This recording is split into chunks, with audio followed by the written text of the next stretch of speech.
I didn't often make mistakes and say the wrong, incorrect name for a character, but I am deeply sorrowed about calling Wingless Man Wingman for a whole video. So, right here is a bit of new canon. Wingless Man is actually an alternative reality version of Wingman from The Excellent Men. That is canon to the comics. That is true. And it will never once be mentioned again, ever. This is Amazing Spider-Man 214, and I am doing it only a day after part 1 because I felt a lot of shame, but also I mainly wanted to get to the implied sex scene. I like this cover, but as you will see when I cover part 3, I feel parts 2 and 3 have covers that are a bit too similar. The story so far is that one of Seaman's nemesises, a thin version of Ursula from The Little Mermaid, she has allied with Wingless Man in a barely rational scheme to get revenge on Seaman by carrying out most of the revenge on Spider-Man. Wingless Man worked out where Spider-Man lived, and he set fire to Peter Parker's apartment building to draw Spider-Man out. And I told you not to worry. Spider-Man saves the homeless man. With their residence burnt down, the people who were living in the apartment, they are temporarily relocated to a nice hotel. And then here we have it. Ursula has adopted a human disguise, living next door to Peter Parker for reasons not quite explained. Her plan is to make Spider-Man a slave so that he will beat Seaman to death for her. This bit here has Ursula come to Peter Parker's hotel room and get cozy with him.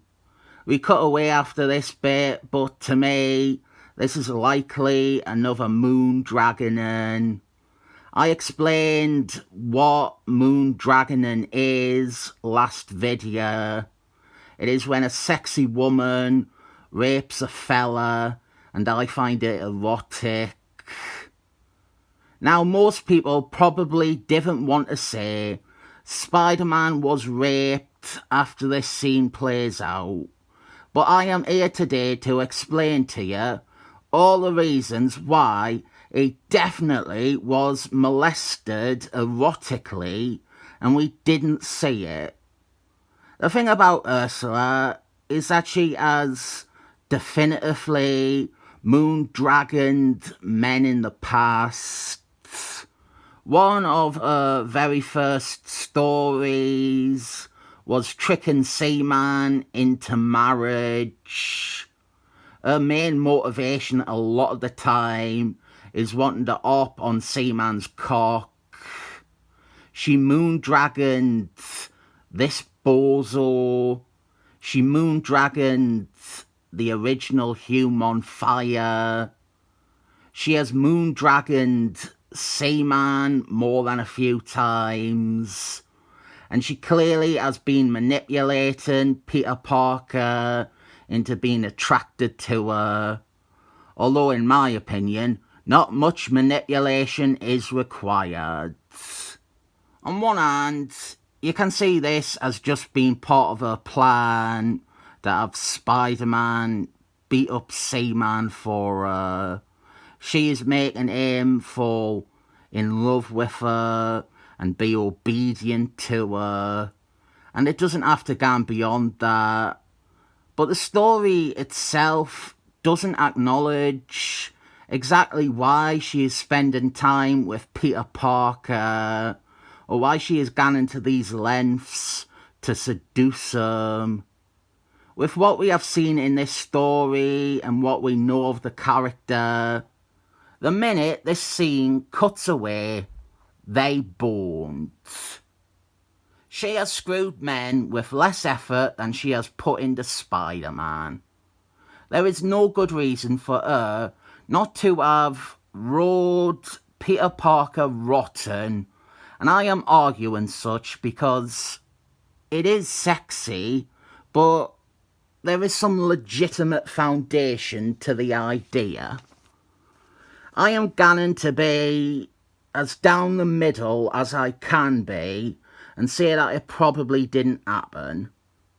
And that they didn't mention it happening is a bloody good indicator of that. Then there is this scene which shows us that Ursula got up to other stuff afterwards, so she likely didn't have time to bonk Peter Parker.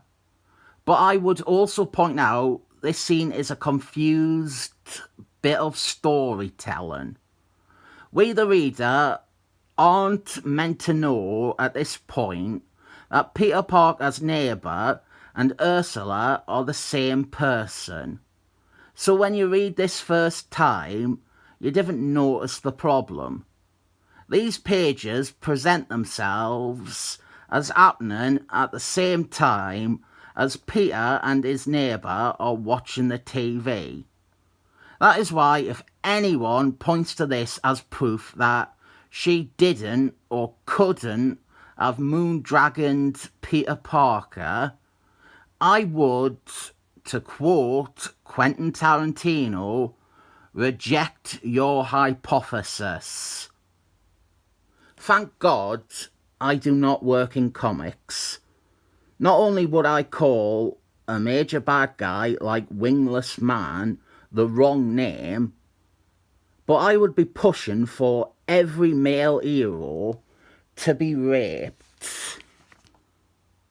In many ways, I would fit in great with everyone currently working at Marvel. Ursula and Wingless Man, they have broken the other two members of the Frightening Four out of prison. Sandman and Trapster. I pondered yesterday what my first comic with Wingless Man was, and I did think of it, but the numbering screwed with us.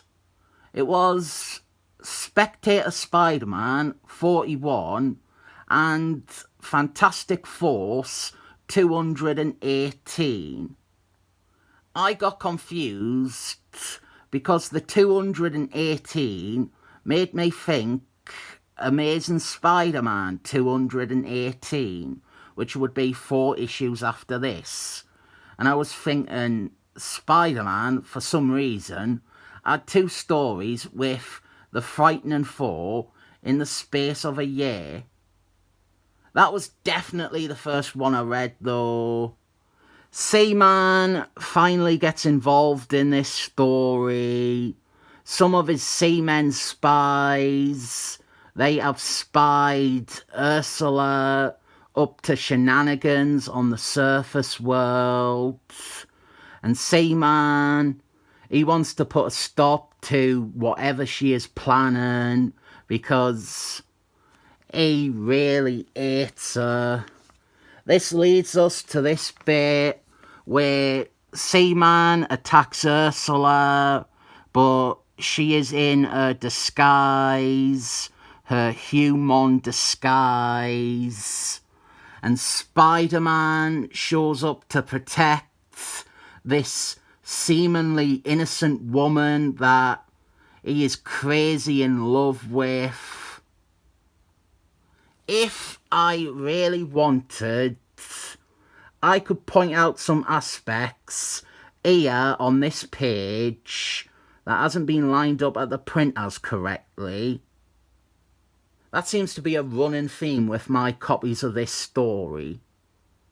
There is stuff here that maybe reinforces the idea that Peter Parker spent the night with her, and now, the next morning, he is out as Spider-Man, and then immediately gets turned back around by Seaman's attack on the same woman who he just fucked. It would still cause problems with that scene we saw of Ursula and the Frightening Four. And here is Spider-Man versus Seaman. A nice art school style fight between two heroes. Quality art for it by Junior. Advert with another woman I fancy there. Amanda the Enchanter, not Taylor Smith. Marvel should give Amanda the Enchanter a mini-series already. Maybe not now, it would be shit, but I would have been all over any Amanda the Enchanter mini-series back in the day. I actually think there is potential there, having her as the focus of a story.